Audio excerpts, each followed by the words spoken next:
8 months ago, your father died. He left you everything: the house, the savings, the company he built over 30 years, from a single delivery van to a logistics operation with 40 trucks and 200 clients. You have spent 8 months learning how to run it.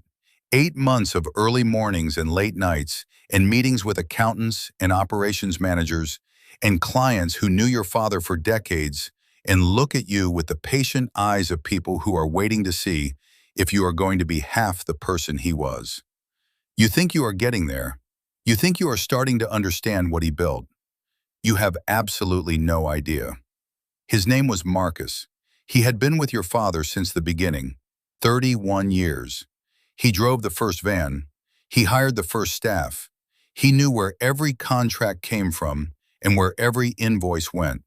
When your father died, Marcus cried at the funeral in a way that made you cry harder. He asked to speak to you privately 8 months after the funeral, on a Tuesday afternoon, in your father's office, your office now. He sat down across from you and he put a folder on the desk and he said, "Before we go any further, there is something you need to understand about how this business works." The folder contained 12 documents.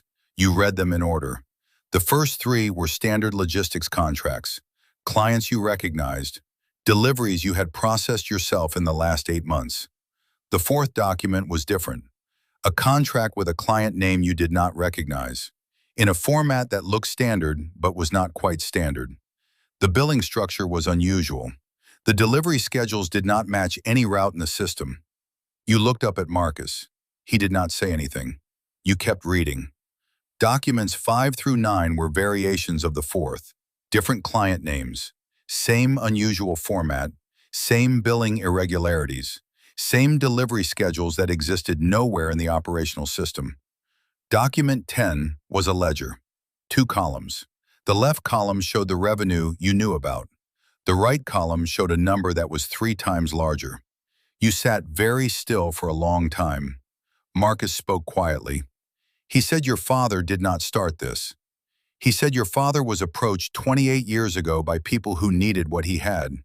Not money, not connections, infrastructure, trucks that crossed borders legitimately, warehouses with clean audit trails, a reputation built over years of genuine work that meant nobody looked twice at anything with your father's company name on it.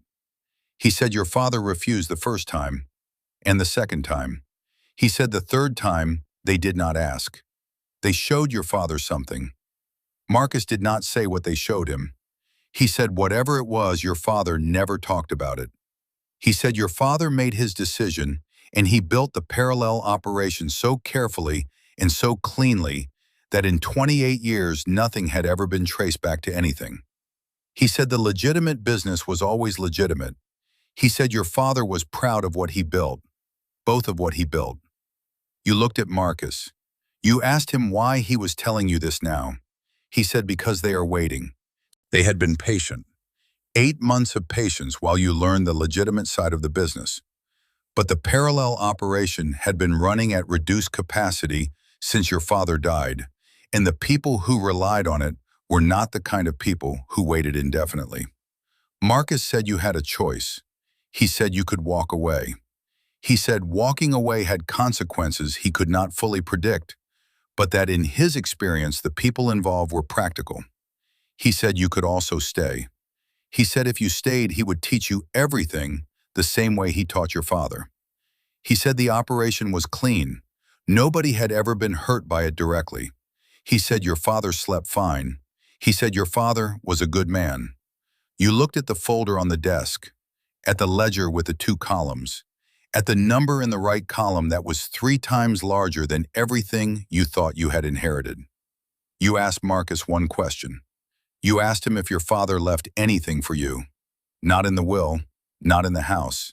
Specifically for this moment. Marcus reached into his jacket pocket. He put an envelope on the desk, your name on the front, your father's handwriting. You opened it after Marcus left the room. 1 page, your father's handwriting. He wrote about the first delivery van, about the years before the approach, about refusing twice, about what they showed him the third time. He did not write what it was. He wrote about the decision he made. He wrote about watching you grow up in the offices and the warehouses, about knowing this day was coming, about spending 30 years deciding whether to protect you from the choice completely. And then he wrote about why he did not. He wrote, "Because I watched you your whole life and I know who you are. And I know that the one thing you deserve is the chance to make this choice for yourself. The same way I made it, with full information, and your eyes open." And then at the bottom of the page, one question. His handwriting. His question. The same question someone asked him 28 years ago on a Tuesday afternoon in this same office, sitting behind this same desk. You read it. You sit with it for a long time.